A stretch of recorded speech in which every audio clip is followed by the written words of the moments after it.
to introduce our speaker today, Reverend Vera McNalley, and her title is The Power of Attitude, a Shift of Heart, a Shift of Life.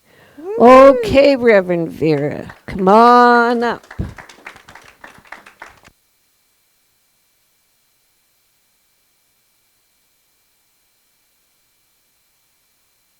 There we go.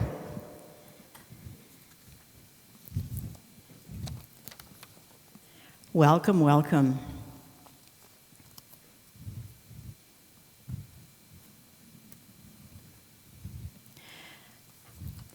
Good morning, beautiful souls. It's Sunday, a sacred pause in our week where we gather to reflect, renew, and realign. So let's take a deep breath together. Let's ground ourselves in the moment, and let's open our hearts to receive. Today I want to talk to you about something we all carry within us, whether we're conscious of it or not, and that is attitude. Our attitude is a lens that we look through. Your attitude is not just how you react to life, it's a lens through which you want to live and view life.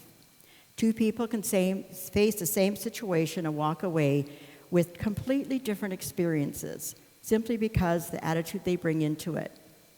At a restaurant, a couple were served a piece of pie.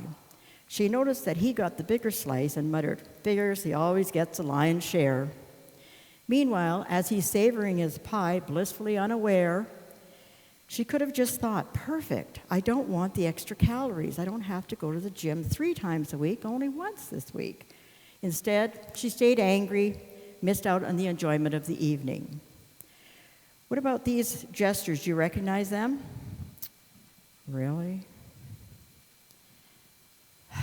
Again? Woe is me.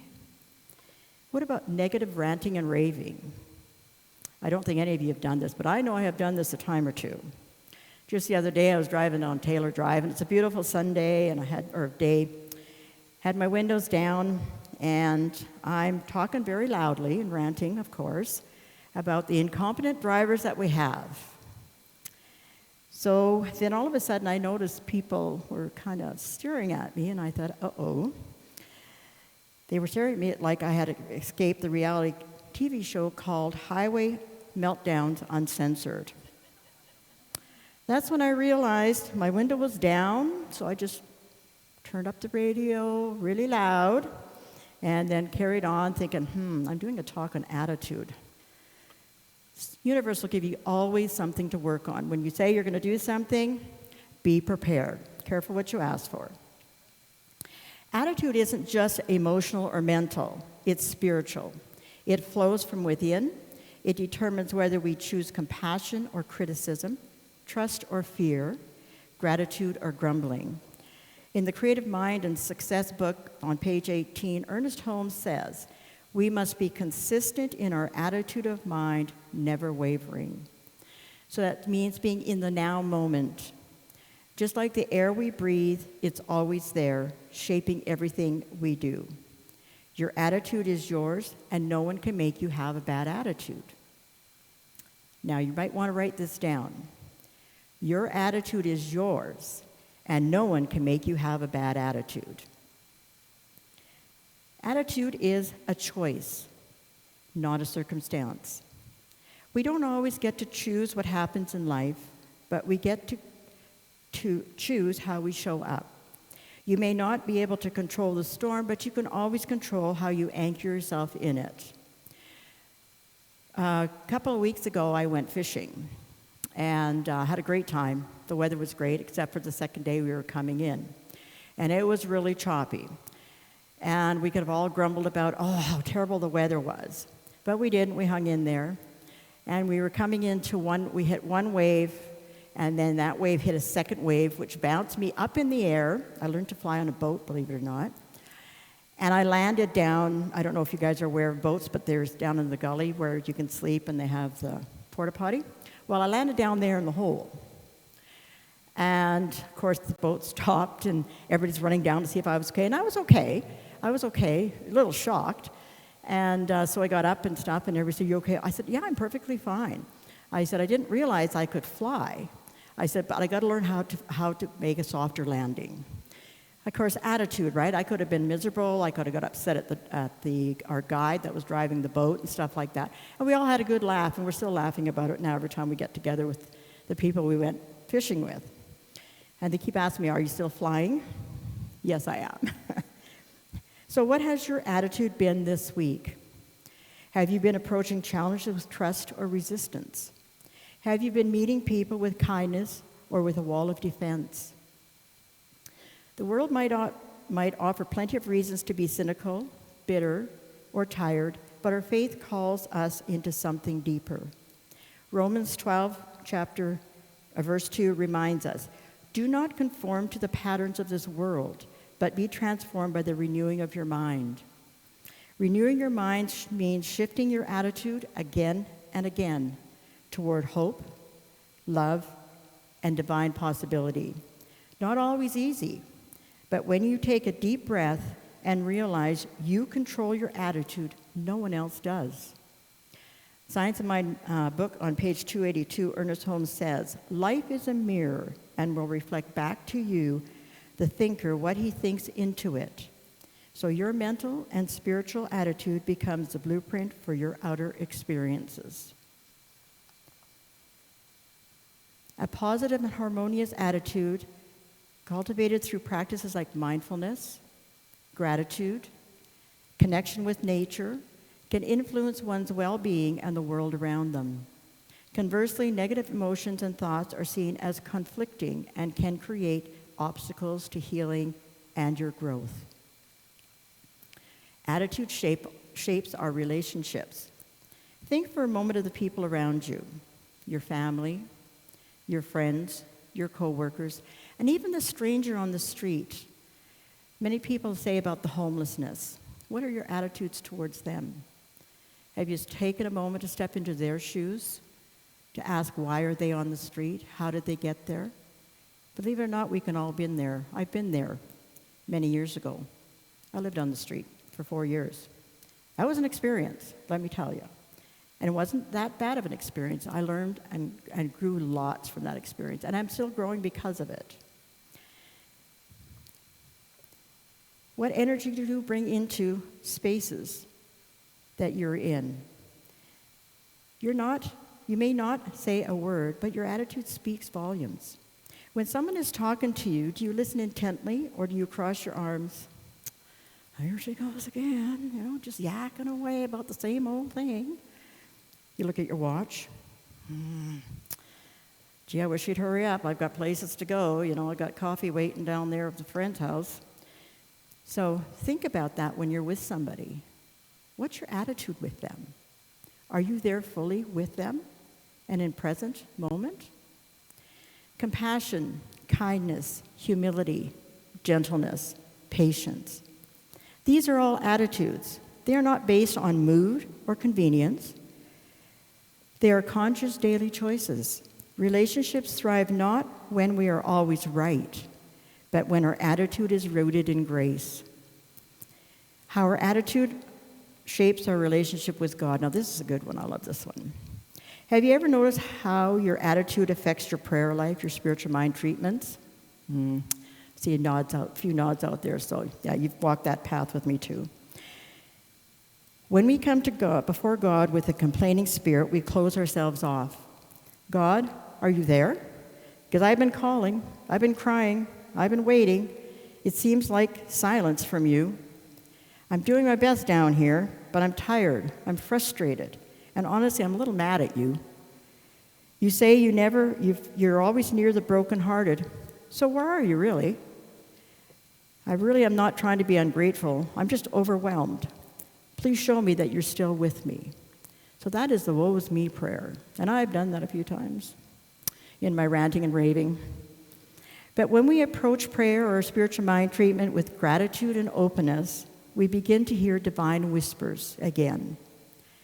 Thank you, God, for the breath in my body and the light in this moment. I am grateful for I'm grateful for what I have, even as I long for more. Help me stay open to change, to growth, to accept grace. Guide my steps, soften my heart, and let me receive what's meant for me.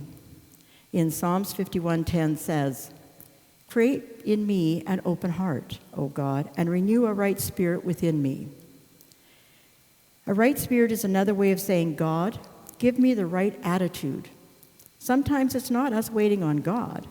God is waiting on us to change our outlook, to shift our attitude from resistance to receptivity.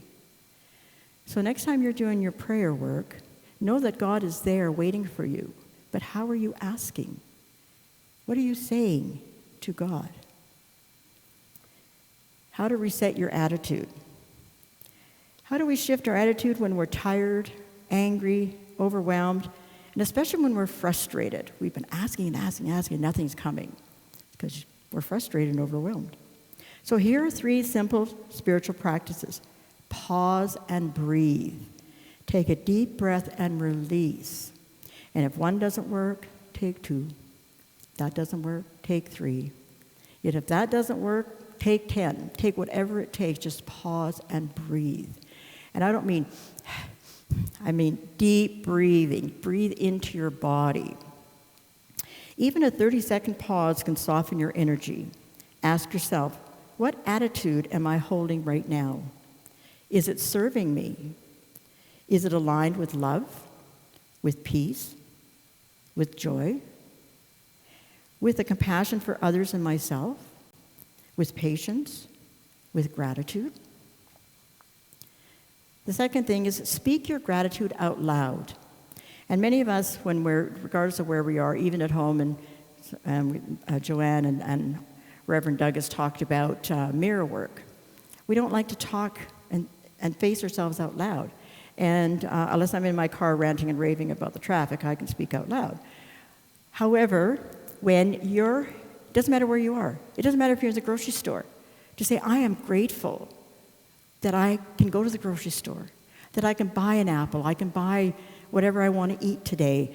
I'm so grateful that I'm standing in line and watching all these other people here that are able to do that as well. Because there's many people that can't do that. They can't go to the grocery store for many different reasons, for health, for, financial. They can't do it. So be grateful that you can do that. Be grateful you can go outside. Be grateful you can drive. Just roll your window up. Gratitude is the quickest way to recalibrate. Even when life feels messy, there's always something to give thanks for. Here are some of the things to be grateful for. Divine guidance. The quiet inner knowing that you are being led even when the path is unclear. Sacred stillness. Moments of peace when you feel deeply connected to your soul and source. Unseen protection. The gentle ways Spirit shields and supports you, even when you're unaware. Growth through challenge. This is a hard one. Every trial is an invitation to deepen your faith and awaken to your true self. Growth through challenge. Light within. That internal spark, divine spark inside you, always shining, always present. Third thing is ask God to help you see differently through prayer or through your spiritual mind treatment. Prayer isn't always about fixing the outer world. It's often about shifting our inner lenses. Ask for eyes to see what God sees. Ask for a new perspective on any situation in your life, because your attitude has a ripple effect. Just like you drop a stone in a calm water and how it ripple effects out, well, your attitude, positive or negative, is a ripple effect in everybody's life, including your own. So your attitude doesn't just affect you, it ripples outward. A kind word, a peaceful presence, a calm response, they're like spiritual seeds planted in the lives of others. Today, I invite you to become more aware of the energy you carry. Notice where your attitude lifts and where it limits.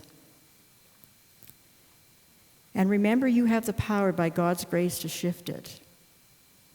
You have the power to shift it. It doesn't matter where you are. Doesn't matter what life circumstances throws at you, and we all get that. We all have life circumstances every day. When we wake up, we're faced with it right there and then. What's your attitude when you get out of bed? Oh, God, another day.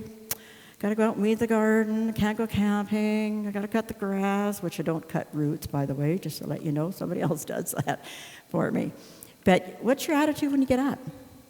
Whether it's raining, whether it's sun shining, whether it's snowing, what's your attitude? What's your attitude when you walk out that door at lunchtime? What's your attitude when you go to bed? You know, it's all about attitude.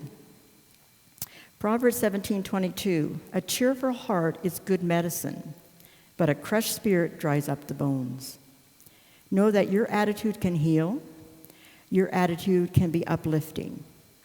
Your attitude could be your ministry without saying a word. Do you smile when you come to the center on Sunday? Or do you come in thinking, oh, I'm obligated to be here? No.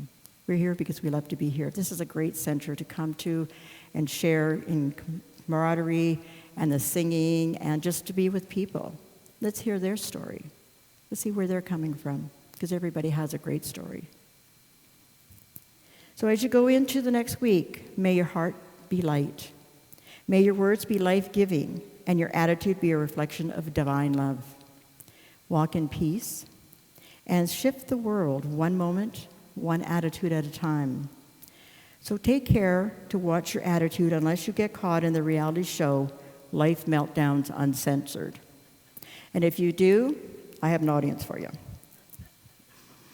Great Spirit, I'm going to leave you with this closing prayer. Great Spirit, we thank you for this moment of reflection.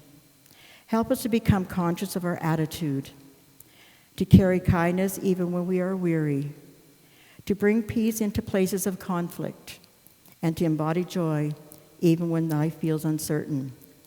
Renew a right spirit within me and with us and each and every person that we come in contact with. Let our attitude be a reflection of love. In all things, please help us walk gently and speak with grace. And so it is.